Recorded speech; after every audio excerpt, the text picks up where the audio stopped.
Yo, yo, yo, what's going on? Facebook world, YouTube, Instagram, everybody that's been tuning in with us, man. You know, we definitely appreciate y'all. Hip Hop Junkies, we are back again, man. What's going on, B Red? What's happening? What's happening? You already know, man. The Hip Hop Junkies live quarantine show, man. We in the building, you know what I'm saying, giving you the reaction to hip hop, man, and all the other stuff that we got to say. You know what I'm saying? We always got something else besides hip hop to talk about, but it's all gravy, man. You know what I'm talking about? Just happy Fun Day Sunday, you know, or Monday, whenever time you listening to this show. So I'm up in there, man. Oh, man, it's a special show today, man, because we got a DJ on the line. Go ahead and do that, Frank. Man, you already know we've been bringing y'all different guests, just like I say every time. I'm trying to keep it different. We're bringing business owners, we're bringing celebrities, we're bringing influencers, and today I brought a DJ, man, and I brought a dope-ass DJ all the way from across the country, man, Philadelphia. Stand the fuck up. Stand the fuck up. What's going on, DJ 7? What's going on, man? Appreciate y'all for having me, man. It's a blessing. Yes, sir. Absolutely, man. Shit. You know, before we get into the deeper discussions, part of the quarantine edition of Hip Hop Junkies, the first question we gotta ask is, how has the quarantine affected you, and what are you doing to keep yourself above waters while this shit is going down? Um, it definitely killed me with not being able to DJ in all the clubs that I'm usually in and spending stuff like that. Then I can't be in the studio with my folks. You know what I mean? Recording as many people as I usually do, or just doing business in my studio. So it killed like that. But I'm staying afloat with producing, making beats, and selling them to other artists that's out there, hosting mixtapes, and you know, still doing the music thing.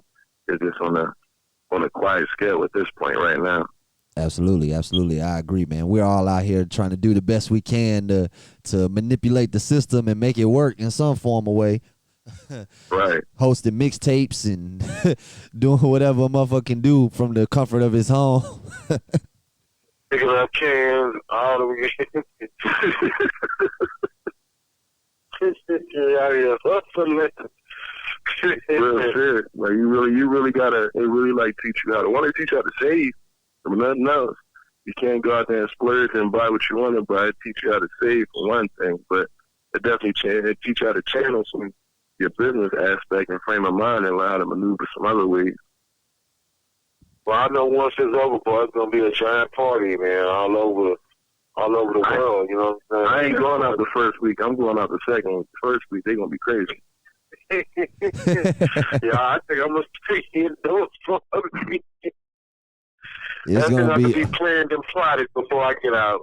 Yeah. But once you get out, boy, you know, it's definitely gonna be a celebration to see everybody again, man. It's gonna be wonderful. You know what I'm talking about? So, you know what I mean? Now, before all of this happened, let's talk about what's real, man. How is the vibe going for hip-hop community in Philly? Not at the present time, but, like, period. I always wondered, because I know, like, is it really like people say? I mean, I know it's like a battle state, you know what I mean? Like, for his rap battle is concerned. I mean, is that true, or is the vibe different? I mean, when it comes to the battles, I mean, yeah, Philly holding it down a lot. I mean, of course, New York and Atlanta got a lot of dope artists coming out of there. As far as like, you know, support, it's hard to get the support in Philly. Like when you got the buzz, you got to ride that wave until the next artist come along and prepare for the change. It's hard to hold the title. I mean, of being like one of the top artists. I mean, of course, Meek did it, but Meek on a whole different plateau than the average. You see what I'm saying? Yeah, you know? I kind of understand. Like, we kind of feel that too in H-Town, because, like, I mean, there's multiple platinum artists coming out of Philly, multiple stars coming out of Philly. It's kind of like, you know, it's almost like you have to really, really fight to get that attention. You know what I'm saying? Yeah, like, yeah, you really got to push. Like, you got to show up to the like me. I'm actually like 15 minutes from Philly. I'm in the county, so I had to fight to make my name known in the county, and then I had to bring it into Philly and let people know, like, all right, I can do this anywhere.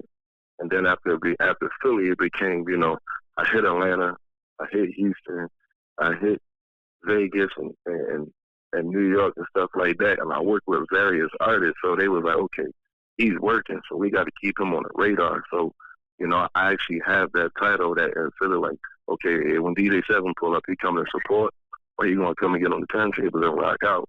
So it was a struggle to get to that point, and it took some time. But once you're there and they embrace you, the love is going to be there, whether you number one at totem pole or like top 20. They still going to embrace you with the love, though. Exactly. Don't mean to ask you the name drop, but name some of the artists that you work with in some of these different places that you've been. In Philly, I've been on tour with State Property. Me and Gilly got Gilly got beats from me. AR Rap, he got a couple beats from me. Big shout out to Gilly the Kid. Big shout out to Gilly the Kid. That's the big homie. That's big homie. In Atlanta, I work with DJ Drama, because he's originally from Philly, so Drama show the love when you come down there. He actually threw me an alley-oop. I got a song with Gucci Man. A lot, man. Like, I just been blessed to just be around. I mean, Sam Crow from Miami. I just been blessed to work with a lot of artists just from being places. I go places by myself. Like, it's not like a squad. When Seven pull up, I got a team, but 95% of the time it's probably going to be my girl and then my right-hand man with me. Other than that, I don't come with no big entourage because my girl do my books and my scheduling, and then my right hand, he's a businessman and an artist at the same time. So he can come either plateau. If he just coming to support me, then it's going to be a business state of mine, unless he's getting value to do his thing. Well, I mean, you don't need a big entourage to, take care of your business as long as everybody have a specific job and they know their jobs when it's time to work. Then you gravy. You pretty much gravy. How long you been spinning? I started spinning actually in 2008 when I came home from playing ball overseas. The next step was being a DJ. So since 2008, I've been at this. Oh, okay, that's good. You've been in business for a minute, So that's what? That's 22 years, man. Roughly, yeah. I've been at it since 2008. When I came home from playing ball overseas because I tore my MCL and my ACL. So I'm like, pretty much basketball was out. So I'm like, the next step is, all my folks did music. So I started making mixtapes for them and producing for them. And then Wiz Khalifa gave me my first shot at hosting a mixtape. And then once my name went on the ticket with Wiz Khalifa, like the emails and the text messages started coming through. And me and Wiz, we buzzed off of some MySpace type shit. That's how far we go back. They gave me the first alley-oop to get on the mixtape, and then it just grew from there. Already. Tell me something though, man. I always wanted this, man. How hard was the transaction from coming from like DJing to producing? Like, I know it's like almost like a next step. So, I mean, was it hard to start like actually producing songs? You as a DJ, you're sort of the producer.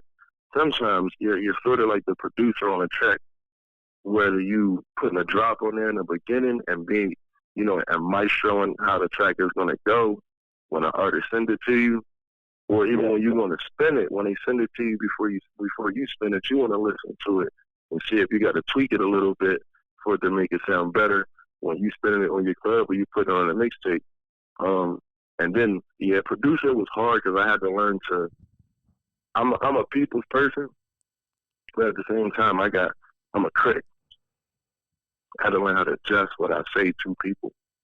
I couldn't be so adamant or so strong with my words when I'm telling people, "Oh man, this track shitty," and so on like that. Like, hey man, honesty is key. These cats just ain't prepared for true honesty. That's the problem, man. and constructive criticism is, I mean, for a real artist, they should appreciate that shit, man. You know, but I know how you feel though. I go through the same shit. I was just about to say you better than me because you taking song submissions and you'll tweak them. If that shit's shitty, I'm not putting it on the mixtape. Y'all heard me. If it's real shitty, I ain't fucking with it. But like, if it got potential, and I know I could run it through the Pro Tools, I could run it through, you know, Logic or whatever, and I could clean it up real quick and make it better. Because at the end of the day, if I'm going to spin it, it represents me too. Because I mean, I'm standing behind this song, so I got to clean it up if I'm going to spin it. I just can't. It sounds like a clock radio, and I'm like, man, this ain't even a move. I mean, is production more important than the actual song itself? Yeah, absolutely. There's people that got great songs, and it sounds like they was recorded in somebody's basement, and you can't stand behind that song. You're like, my man, like you got to tell them, like, bro, I fuck with the song, but go back and redo it. And then they looking at you with the screw face, like, oh, you just ain't fucking with it. Nah, like, just redo it and send it, and I'll fuck with it again. Especially if it's like, I know with you dealing with the people that you deal in, I don't want you to call no names out or nothing like that, but has you ever got something from a professional that was up to par that you feel like could have been done better? Yeah. I keep it up being like, AR was the first dude. He ain't send me nothing bad, but he kind of spun me to get a beat from me. Well, you didn't have to call out no name, but okay. Nah, he's that's my man. That's my man. Like, we cool. We folks. Like, that's my guy. But, yeah, he spun me to get a beat. He asked me for the beat, and I told him how much the ticket was going to be. So then he was like, I'm going to get back what you said. It's cool. Don't worry about it. And then he had Rico Reckless hit me up from Chicago when he was buzzing, and he was like, he said, if I need some beats, it was like ironic. I sent him like 5 beats, and he picked the same genre AR wanted. And I'm like, man. Then I sent like 2 months ago, then the song, then they sent the song to my email, like, what you think? And then I heard Ab at the second verse. I'm like, damn, he got me. So I called him up like, damn. He was like, bro, it's all love, but look what's going to happen. We're going to fuck the city up. Look what I got on the track, Rico Reckless, and yada, yada, yada. I said, man, fuck it, we're going to rock out. Let's go. Yeah, I mean, that's interesting, too, like the fact that, like, sometimes, like, DJs, like, people put us in a position where sometimes we make a hell of a song with 2 different people, you know what I'm saying, on the same track, and sometimes it works out to the point where we could put both of the people on the song, but you know how people are, you know what I mean? If I'm going to do a song I heard an artist say, if I'm going to do a song, then it's my song. Don't put nobody else on it. Yeah. You're like, kind of like caught in between, like, well, it's my track, but this artist don't want nobody else on this song. So, you know what I mean? How do you make a decision whether to disregard what that artist say or... If I produce it at the end of the day, I'm going to tell you how I want it done. If I produce it, when you make a beat, you know in your mind, like, what artist you want to be on it and how you want them to deliver. Like, it's your vision. So you want to put the right people in place on that vision. So when an artist comes to you with that, that happened to Rick Ross, remember? But the Pusha T, the Pusha T situation and Drake, when it that's all, and he wanted to put it out, but he couldn't put it out, and Pusha T actually leaked it. Yeah. So it was kind of like, wow, like, you know what I mean? And that's the part you got to deal with. Because when it be the ego part of it. When the egos get involved, either y'all gonna step up and y'all gonna have the conversation like grown men, like this is how it's gonna be done, or somebody gonna clash heads and somebody gonna do some snake shit and leak that joint. Like, and the leak can go positive or negative. It could bubble real heavy. Exactly. But then if it don't, and if it don't bubble and the song flop, then everybody as a whole look like shit.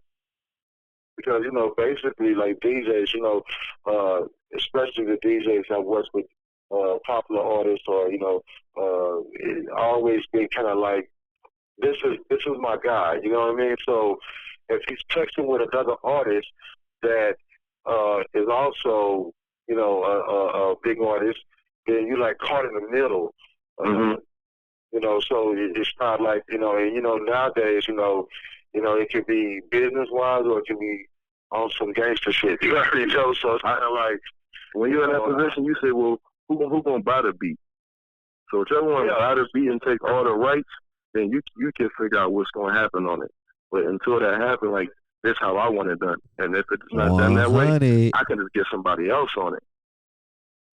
But it's kind of hard when it's like your guy, though. You already know. It is. I got folks that we got songs together, and I did this in the safe. They're in the vault because we couldn't come to agreement, and it's a crazy song, and it's us three, the only people that can listen to it. It's a shame that that song probably, if you can't even like put it out. It's like, wow, like I can't even. You know what I'm saying? Mm-hmm. I want to drop it, but then, like, I know this is going to cause this or this is going to cause a rip with me and my guy. And, especially people that put you on in the beginning, like you said, that then kick you out of the oops to get your career going. And it's like, damn, I really want to. You know what I'm saying? Yeah. Sometimes you got to eat it. Sometimes you just got to eat it and hope that a better opportunity come back in the end. Sometimes it does, yeah. Sometimes it does. Sometimes you're right. You got to use, like, I guess it's a moral thing when it comes to it sometimes, you know what I mean? Because, like, I've been caught in between two big artists, you know what I'm saying, naturally, you know what I'm saying, by DJing, for certain people, and then you, like, you know what I mean? If this cat see me with this cat, they going to automatically come to speak to me because, that's my guy, too. So it's kind of like, it's off base, you know what I mean? But one thing about DJs, I can't say that, like, you can DJ at any age, as long as you got hot songs, you can always do it. So it's kind of like, you know what I mean? You lost, a lot of people depend on us. You're in the forefront. You're in the forefront. Yeah, exactly. I got into a situation with a big name, and it was by accident because his ex-artist came to me and he wanted me to do recording. And I was like, all right, cool. You got the ready? Like, yeah, well, meet at the studio. We're going to record. So we recorded the song, and he was like, I need you to drop it at such and such time. Put your drops on there. Drop it on your social media at this amount of time. So I'm like, all right, cool. And then I dropped it. And my SoundCloud and one of my other accounts, my Twitter account, got shut down because it had too much contact and too much activity on it because the big artist seen it and he tweeted it out.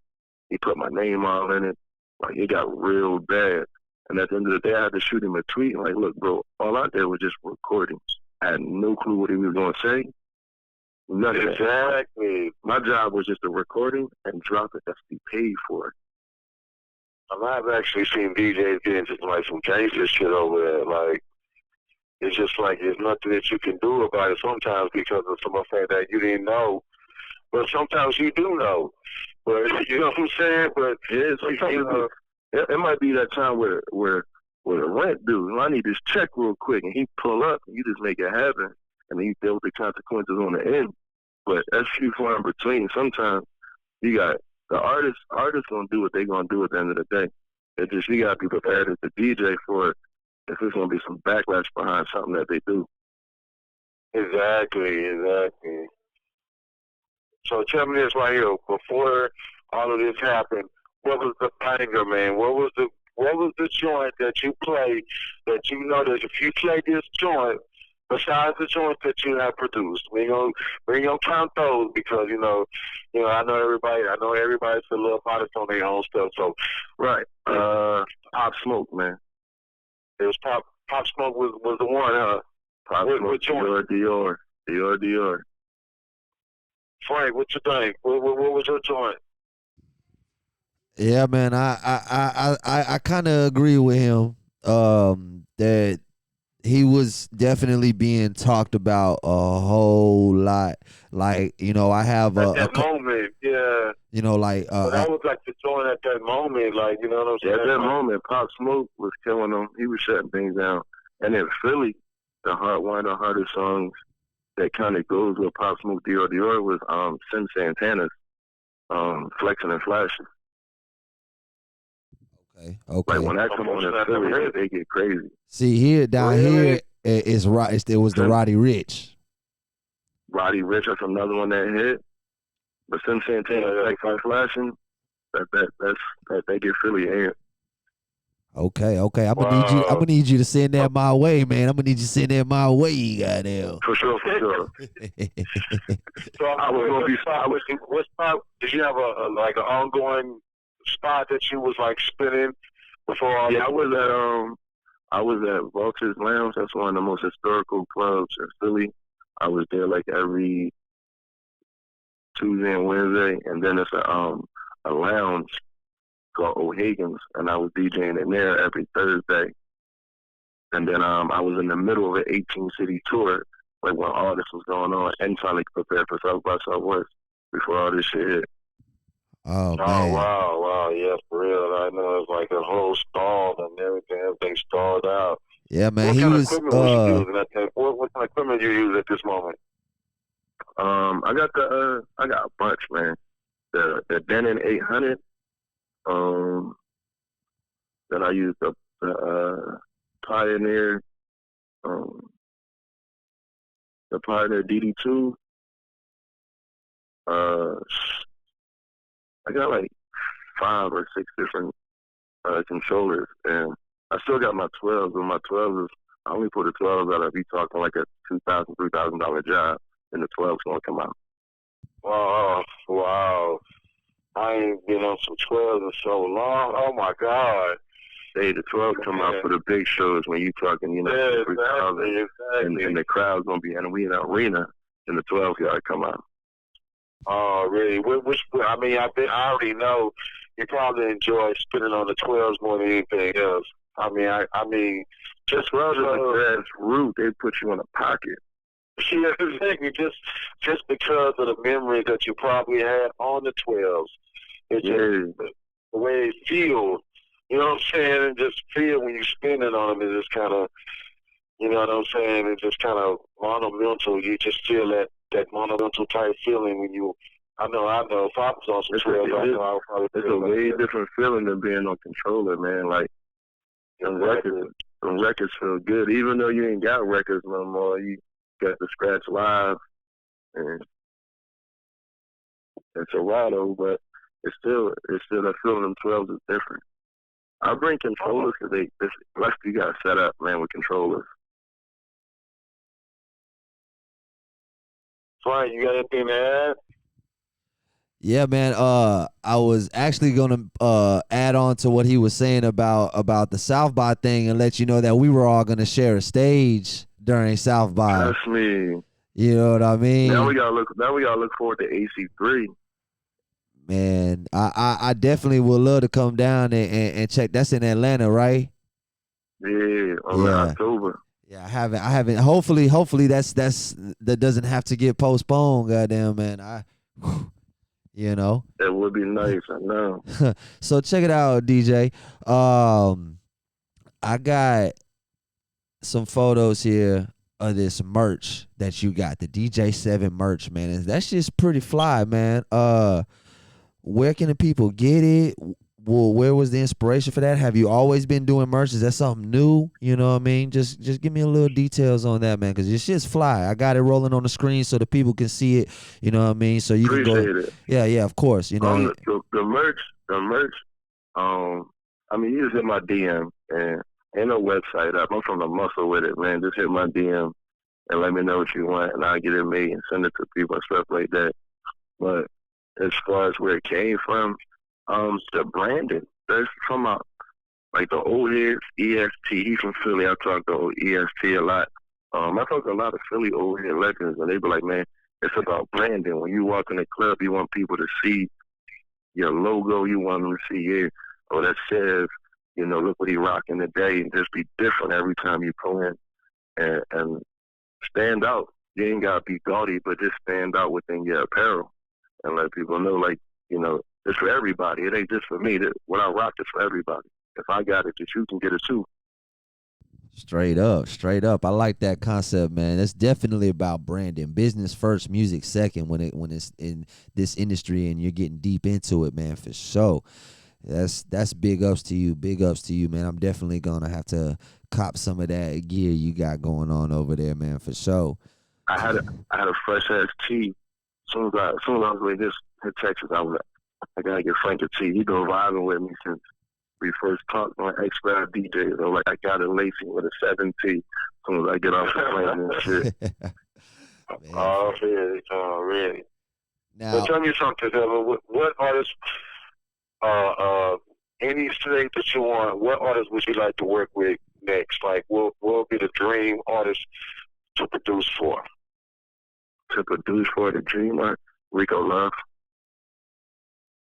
Oh, you said that pretty fast. Yeah, he had dope. it on his He's mind super dope. already. Yeah, Rico Love and the Hitmaker, they must just them. I mean, my favorite producer of all times is Kanye, but I want the old Kanye though, the backpacking polo book bag.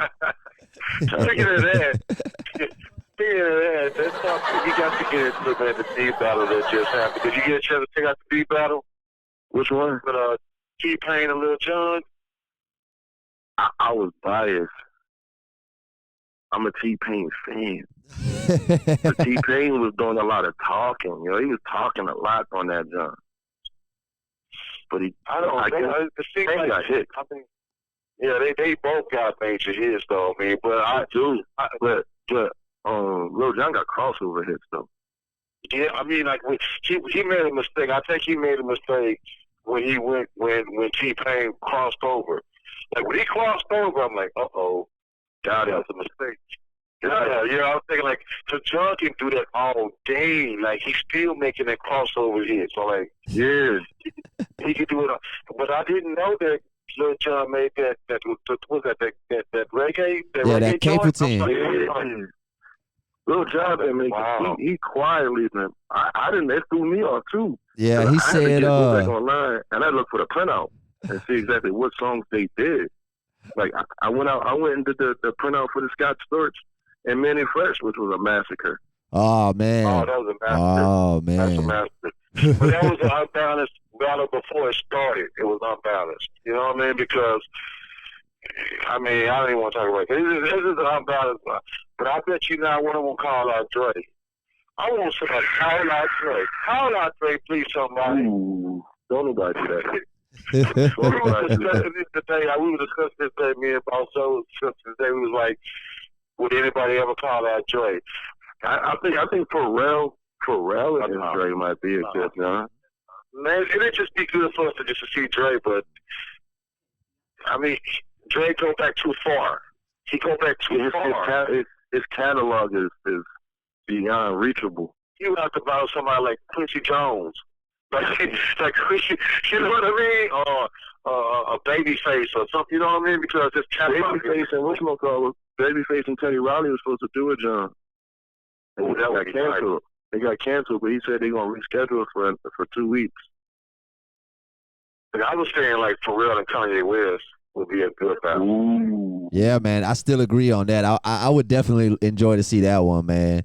Kanye West versus Pharrell. Like I enjoyed the T-Pain versus Lil Jon a little more than I enjoyed the Scott Storch versus Manny Fresh, just because it was a little more entertaining. It was a little bit more even. Yeah, it was a little bit more even. Like it was going off the song for a moment until, like I said before, like if T-Pain should have came, and then if we had questions about the song. What was the joint that he did with the Runners? We was kind of like, ain't that the Runners? I mean, it wasn't a song, but he produced it. Yeah, it was one of the songs, but he produced it. Yeah, I had to look it up, but I don't know. Like, I think he kind of like got off balance when he crossed over. He should have just left it like it was. If he was going just straight hip hop, I think he would have ended more in his favor. But when he crossed over, Lil Jon got crossover for days. For days. I mean, like, days. Yeah, T-Pain pulled out that Pitbull, and Lil Jon's like, yo, I did a whole album with Pitbull. That was like stupid. Like, he didn't do his homework before he did it. And sometimes you get caught up in a moment.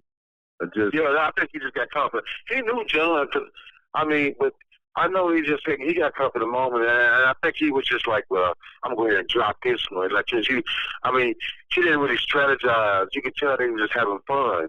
Yeah. But you could tell, because even the Manny Fresh and Scott Storch, they started off having fun, but then They got serious.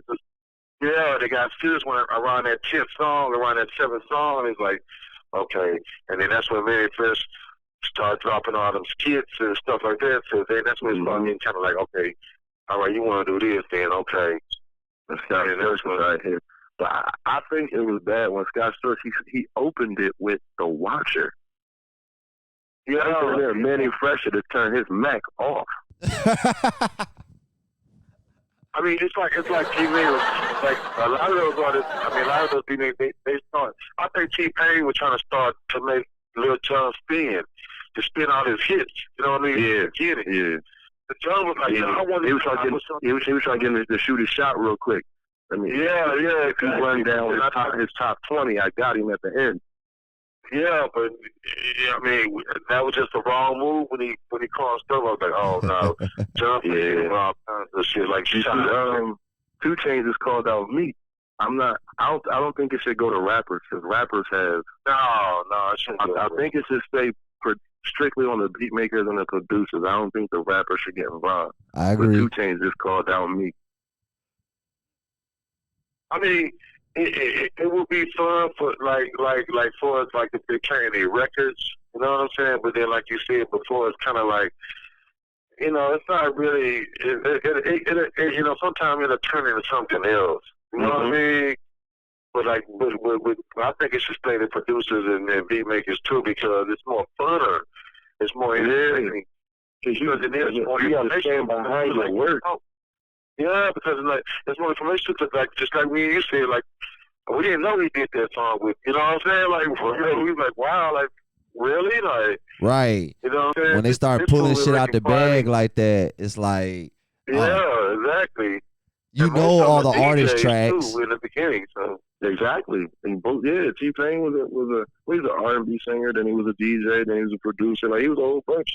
He got a big jacket, he got a big hat. So.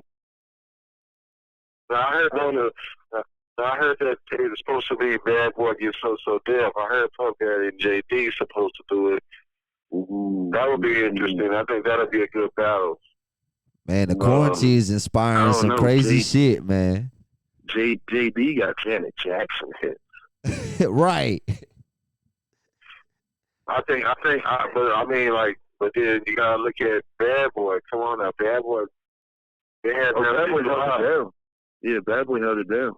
You know what I'm saying? So I think that'd be a good one. I think that'd be a good one. Like if you should start because they can go hip hop and R&B. Anybody can go hip hop R&B. There's gonna be real good battles. You know what I'm saying? Like because they just got those hits, man, fast and slow. Kind of like wow. You know, you can go back to back and you know, and they start putting out. But I'm glad that it's limited to 20 songs because I know I'll be really got to think to see what he picked. You know what I'm saying? It wouldn't be so much of him winning because we know that he could probably take everybody out. You know, he'd probably be the champ just regardless. But I just wondered what 20 songs would Dre pick. Yeah, you can just play the whole Chronic album and just, you know what I'm saying? Like, Chronic album, the game's whole album. Oh, man. Come on, man. Yeah. I mean, he can go all the way back to the beginning, like decades, like World Wrecking Crew. He can go all the way back, like, you know what I'm saying? Man, like, what 20 songs would you pick, Dre? Just about anybody. Like, he can just, every number one, just pick. You know, I don't think nobody gonna ever call him out, though. I don't think nobody, they wouldn't be smart. That wouldn't be a smart move, though. I'm gonna start typing that joint up. I'm about to pipe that joint up. I'm about to get on my IG and my Twitter. I'm gonna start tagging every hip hop head. Tell her. I threw my shot. You have the power to make it happen, though. Like, enough people say it and request it. That I have it might happen. The masses move, and enough people say it, and the ego kick in, it's going to happen. Man, Diddy do everything for a check. Dre do everything for a check, too, though. So I don't know if they would do it for the love. They hit the plateau to where there's a check behind it. Man, but I mean, like, how many people was watching the T-Pain thing? I think it was 200,000. Yep. Real shit. Yep. So, And I seen a lot of celebrities checking in. Yeah. Yeah, it was a lot of celebrities. Everybody. Yeah, there was a lot of people checking, a lot of celebrities checking in. So they definitely gained the interest. I issued one down here in Philly. It ain't just for Philly. I just issued a period. Like for any producer that I step in the ring and throw my shots and see what happens. The worst thing is worse I could get bombs or I could kill them and get a new assortment of artists to work with. So it's a win-win either way. I think it'll work out either way because, like, even the people, I mean, because if they don't know the song that you have made, they get a chance to see it. You know what I mean? And you know, yeah. I think it'll help out any producer. Like, you know what I mean? But I mean, I can think of battles all day long. You know what I mean? But you know, hey, you know what I'm saying? We on quarantine. We gotta figure ways to keep ourselves occupied. Man, I mean, that's very entertaining. That's a good way. Like I dropped a mixtape last night just because I had enough tracks that I could do it. I'm gonna probably drop one tomorrow. Speaking of which, since you brought up the work, man, what DJ coalitions do you affiliate yourself with? And like you say, you just dropped a project. You know what I mean? What other projects you got out? You know what I mean? What's going on right now? I got my instrumental project that's on my mixtapes. That drum was kind of moving. It's an all sample instrumental. And then I dropped another one. Damn, I don't even think it was like Who's Up Next. That was just for the up and coming artists. Like the quit was like a small drum. It was like 7-8 tracks. That was for the up and coming artists. The one I dropped last night was for just some indie artists that's trying to get their feet wet. They got a little bit of buzz and they just need a push. I'm gonna do an R&B jam.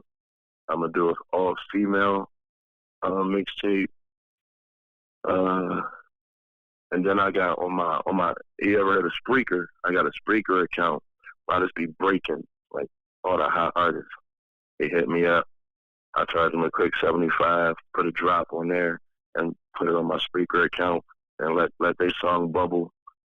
But I'm dropping my own EP. I was gonna drop it on my birthday, but unfortunately it was quarantine, so I couldn't drop it and do the party. So I'm gonna probably drop my EP on like Halloween or something crazy.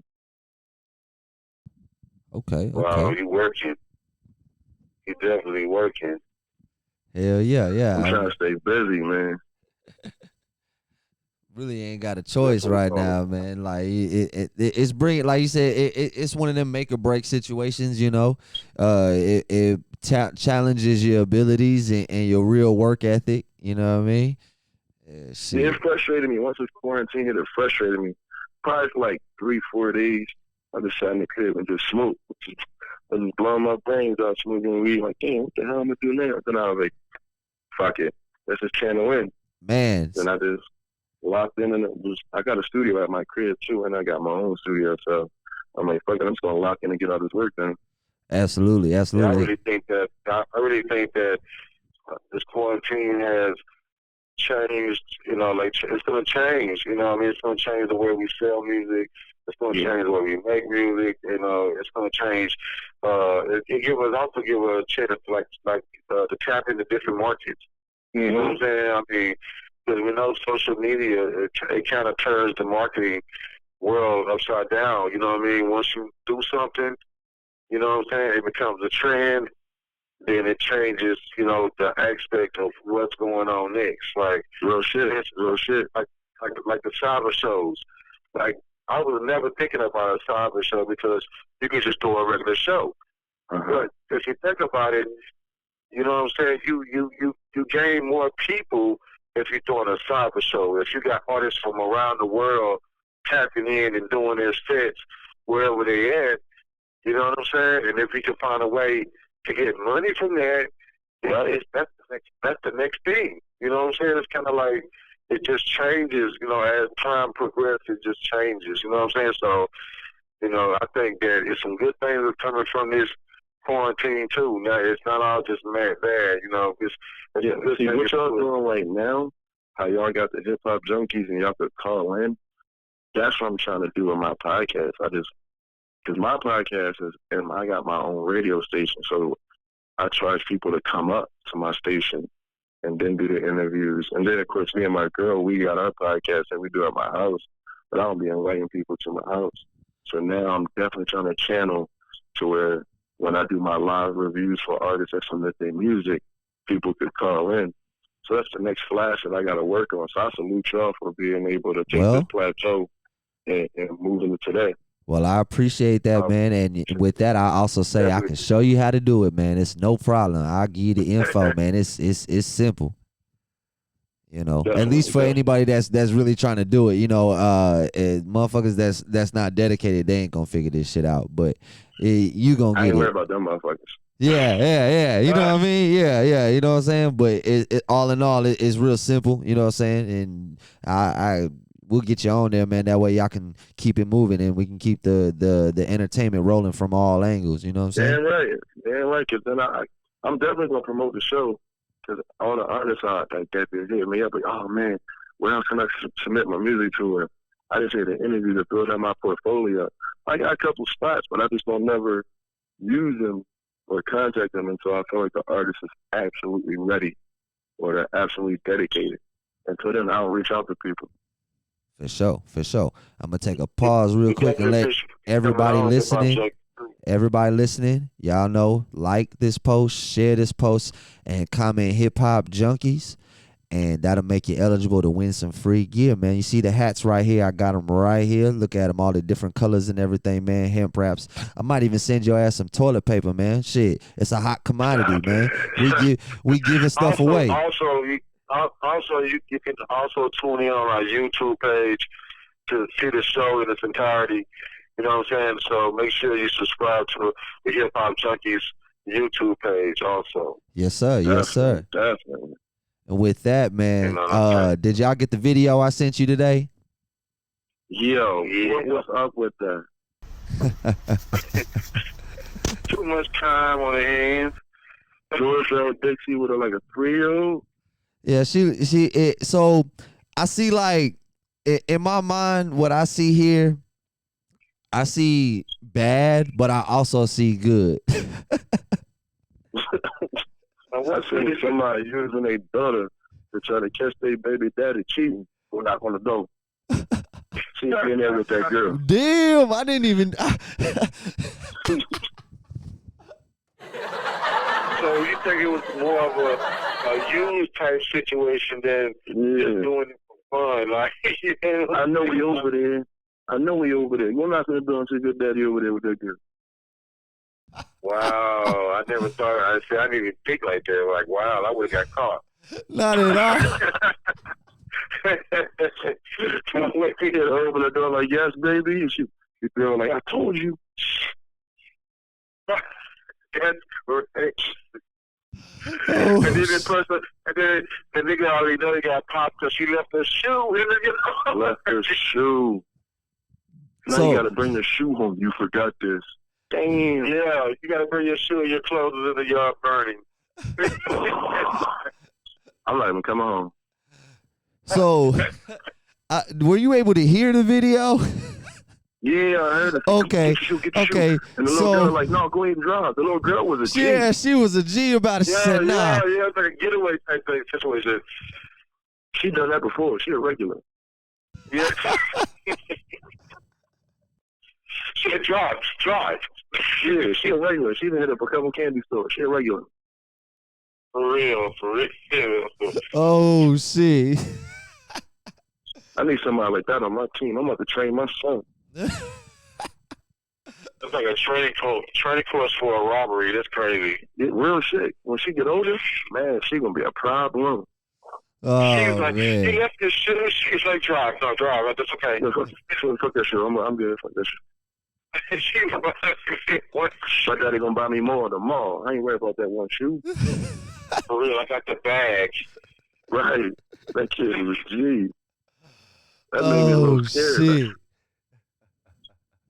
He done took it to a whole different... Now, Now I can't trust no little kids. You already can't trust the bums that be at the light. Now you can't trust the kids. Oh Wow. man. Oh man. Don't even talk about the bums at the light. Yo, in Philly, it's an epidemic, man. It's like 3-4 of them per corner. It'd be like a team. And they signs is getting good. One dude, I paid him because he said, I just need money for a rap. I was like, here you go, bro.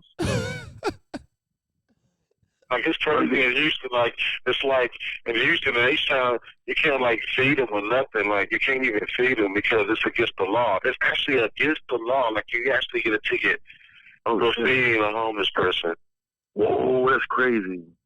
Oh, That's so crazy. like that's for like But I don't giving know them why. money, any of that shit, right? You're not supposed to do anything for them, correct? Yeah, I mean, you don't supposed to do nothing with them. You can't give them Right. money. You can't, like, buy food and give it to them. Like that. The first time I went to, my step-pop actually lives in Waco. So I'll be trying to pull up on him. But the first time I went to Texas, when I drove to South by Southwest. And it He was a took the 24-hour long ride. journey. 24-hour ride, bro. And as soon as we get to Texas, I get pulled over by the cops for running a red light, looking at my hotel. Wow. Sound like Texas. Yo, Like, the cop pulled, so the cop tapped on the window, I rolled it down, smoke just came rolling out. He just looked at me and said, where you coming from? I said, man, I just drove from Philly, 24 hours. He was like, what you here for? I said, South by Southwest. He said, park the car and take a scooter. I was like, damn. Park your car and take a scooter. Yeah, he's like, I'm remembering your license plate. I don't want to see it nowhere else in this city. You better get a scooter. I'm like, damn, bro. That is he wouldn't fucking let you take your car harsh. at all? He said he didn't want to see my car at all.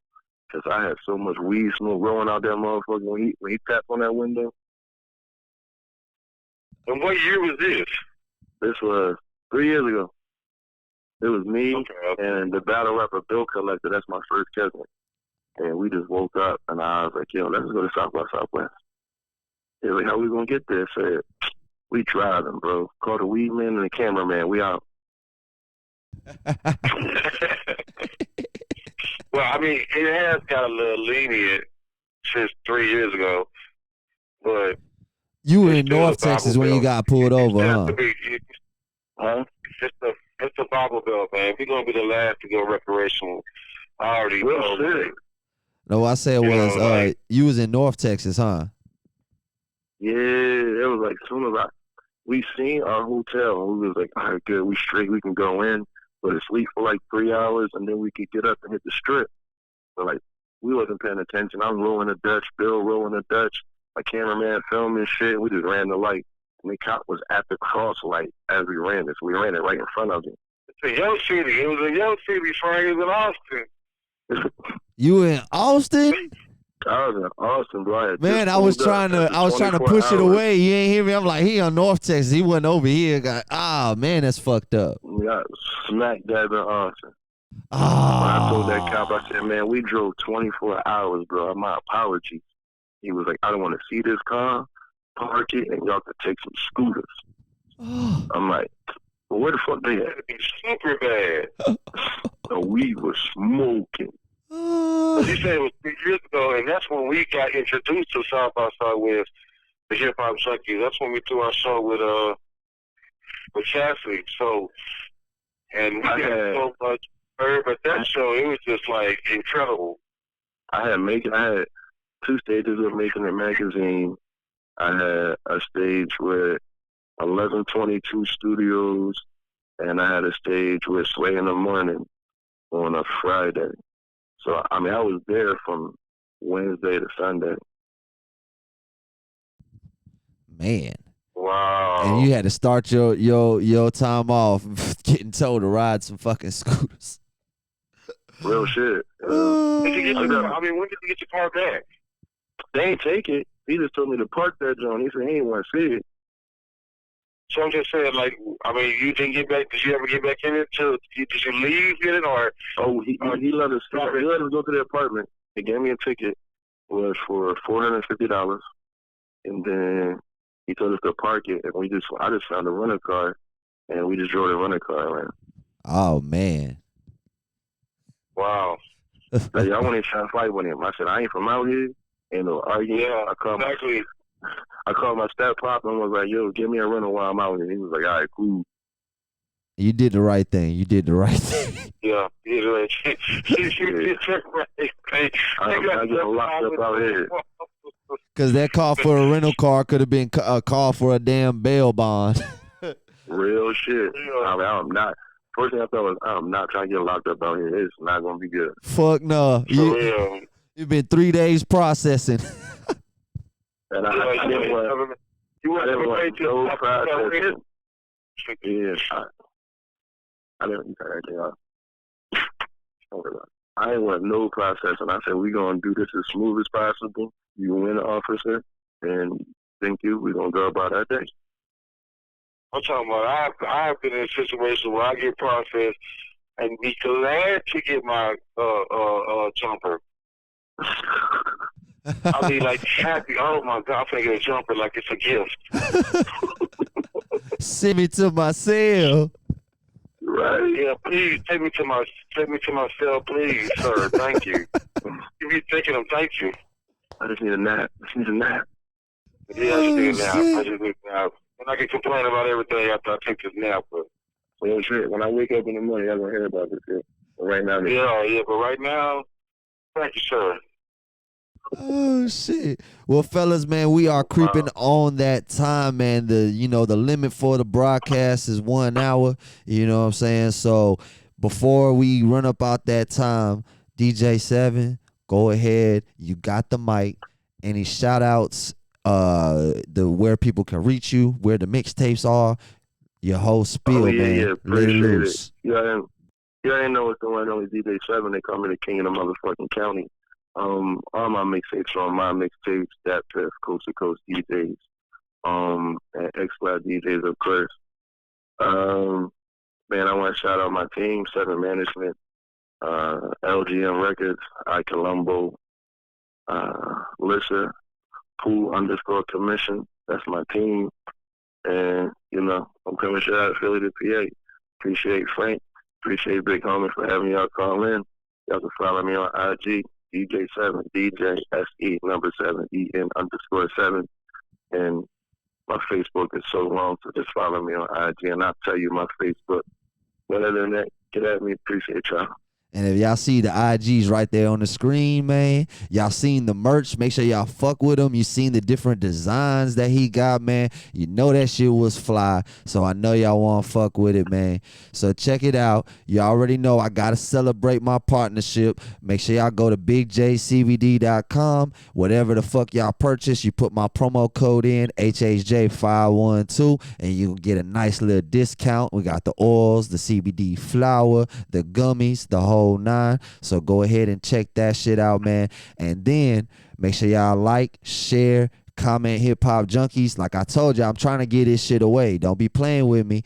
Go ahead and I gotta get this shit gone, man. They done put a whole box load of merchandise on me, and it's just for y'all, man. It's not for me. I can't wear this shit. Y'all gotta wear it. Shit, you know what I'm saying? I can wear that joint in my video shoot. Oh yeah, man, for sure. We got shit for you too, man. We're gonna have to hit me in the inbox, and we'll get that going. You know what I'm saying? Big Ray, you got anything for the people, big homie? Yo, just give a shout out to everybody in the world, man. Wash your hands, make sure you wash your hands and pray. And shout out to DJ 7, man. I appreciate you coming on the show, man. Nothing but love, man. Also, you can catch me every day from 12 noon to 3 p.m., man. Red Light Special. You already know what it is, man. The best in R&B, man. So make sure you check me out on UITA on your TuneIn app. Also on my links. Also, the Hip Hop Junkies is coming back to UITA Saturdays, 1 o'clock. So whenever we get out. And also subscribe to the YouTube channel, Hip Hop Junkies, man. That's what that is, man. Already, y'all already know Hip Hop Junkies 512 on that IG. We on YouTube, the Hip Hop Junkies Radio, man. We out. Appreciate y'all for tuning in. Like, share, comment Hip Hop Junkies, man. I'll get y'all this shit going.